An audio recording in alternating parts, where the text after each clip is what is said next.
Um, the last thing I kind of want to talk to you about, Kevin, is our head coach, Chris Finch. I think he's done a fantastic job this year. Uh, the team thinks he's done a great job this year. They gave him an extension as well as his coaching staff. I wasn't able to see how long the extension was for, but they went ahead and showed him the love right before they go into the playoffs here. That they think he's done a good enough job to deserve a longer tenure here. So, do you think it was justified? Are you happy that do you first of all, do you think Chris Finch has done a good job this year? Second of all, are you happy that they Hell extended him? yeah, hell yeah, and hell yeah. Hell Gotta yeah to have the that yeah. because yeah, I mean, we saw this team turn around on a dime. Chris Finch became the head coach, and we've seen them improve by leaps and bounds each year since he's been in charge. And can you say it's the coach? Can you say it's the team? Can you say it's the players? Can you say it's executives? Can you say it whatever it is? I mean, look at when the team really started to excel and started to prove this when Chris Finch became the head coach of the team. So I think it's the you know head coaches, they're not gonna they have high impact in the game. They're not gonna win you the game, but they're an important part of the game, and we've seen his team coalesce around him. So he's he's a coach of the year candidate, and I don't think he'll win coach of the year, but I certainly agree that he should be in the top five conversation at least. And if you have a player like a coach like that wants to continue to be on your team, then you take it and whatever it costs. No salary caps on coaches. And you got Pablo Pigiani. Yeah, Pablo. Um, I want to agree with you, but I really think that Ryan Saunders could have gotten this team this far. Ryan Saunders, you gotta just sit on that turd till It's really because Patrick Beverley's on the team. If Ryan Saunders had had Patrick Beverley, they'd be in this position too, Kevin. I mean, that's what I. No, I'm just kidding. Yes, Chris Finch has been awesome, and he was just his demeanor on the sidelines. I mean, it's a 180. His personality to a Thibodeau, right? I mean, he's not on the sidelines yelling "Ice, ice" all the time. He's letting them play the right way, letting them play the way they want to, and getting the best out of his players. I think has been his most successful thing he's brought to the team. yeah, I think he's tall enough to play. I think that's what the team really respects him. It's like Yeah, he's kind of like Kevin McHale if he didn't like become Frankenstein. Kevin just has broad shoulders. Like I don't know. I want to say I'm similar to him, but I'm not 7 feet tall, nor do I have broad shoulders. I think if we see Uh, Kevin McHale around Chris Finch, you better watch out because he might eat him. Maybe.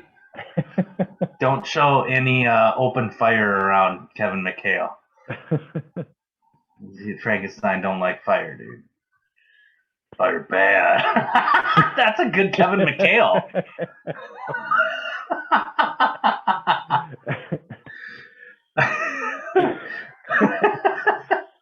That's good, Jaden. I found that funny, Kevin. That impression of Kevin McHale you did was hilarious. Thank you. Mm-hmm. I think the Wolves are going to do good, win it all. I'm really excited. Oh, I'm glad. um, I agree, man. I think the Wolves hit the lottery with the Chris Finch hiring, and he really showed that he can really put the team in a winning position. I mean, what he was able to get out of players like McLaughlin this year, like getting Nas Reed to play as well as he has.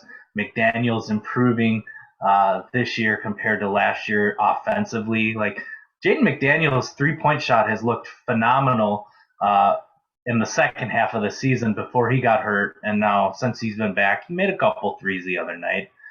I'm still waiting to see him back to form in this play-on game, but what he's been able to do with all of the bench players, I mean, to be able to say you had one of the better benches in the NBA is an accomplishment for a head coach, right? That's playing the right guys at the right times in the game and impacting the game based upon your rotations and how you need to put the right person in at that point. And so far, I like what he does and the decisions he makes, and I'm really happy that they gave him an extension and we're able to see what this team can be in the years to come with him as the head coach. Yeah, and you look at where this team was at the beginning of the year, it's like, what are they going to do at the power forward position? Right. They got Jared Vanderbilt, Jaden McDaniel. Oh my God, I guess they're going to have to play Josh Okogie there. And they figured out throughout the year that was, I believe, their starting power forward at the beginning of the year is Josh Okogie, and by the end of the year, it was not a part of the team. I mean, he maybe played the last game against the Bulls when they were resting everybody. So, I mean, to really develop those two players to being they're not the best players on the team. You don't need to have every player be the best player in a team. You have two Jared Vanderbilts, and you do have that because you have Jaden McDaniels, and he's just, oh my God, I can't wait until next season. Yeah, well, this playoffs are going to be exciting, and I'm happy to have him on the bench because I feel a lot more confident having him as our head coach in a play-in one game play-in game than having Ryan Saunders or Randy Whitman. We could have won it with Randy Whitman too. I think he was a phenomenal coach, really. Oh man, I just feel bad for little Flip Junior. What do we call him again? What's his name again? Ryan Saunders. All right, so I feel so bad for him. I mean, it's like you could have just kept him on as an assistant instead of making him a head coach, and then you make him a head coach, and then you gotta fire him. And the same thing happened with Sam Mitchell. It's like they're both great. They'd have been both great inspirations to the team. They're both great in their own way. They just shouldn't have been head coaches. And Sam Mitchell maybe even should have been head coach. Instead, they hired Saunders, right? Well, Sam Mitchell, I mean, didn't he win Coach of the Year with Toronto? He won Coach of the Year, and he's capable. He's one of the all-time great Timberwolves, in my opinion. Yeah. So, great coach. I don't know. I don't even know what's he doing right now. Let's get him on the podcast. I think he's time.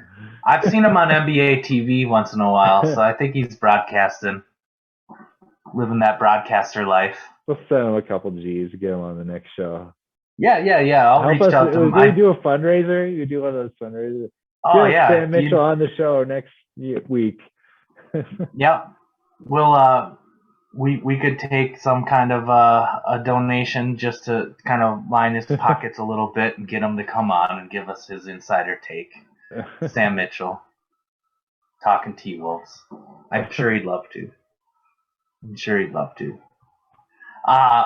Yeah, man, that's an exciting time for T-Wolves fans. I'm excited to watch tomorrow night's game against the Clippers. Tune in. It's gonna be phenomenal. Second year of the play-in tournament for the NBA. Timberwolves are, made it to the 7th seed.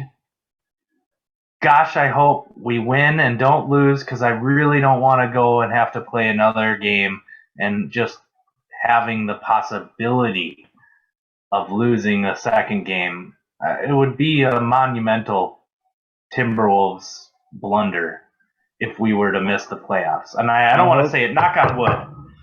We won't do that. I hope the Timberwolves don't lose because there's no way I will sign up for Venmo to pay my debtors. Yeah. Don't. Yeah, man. It'll be a good time. I'm excited to watch it. I'm excited. It's been a fun season. I hope you've had fun this year watching the Wolves. And then in turn, talking T-Wolves. Talking T-Wolves.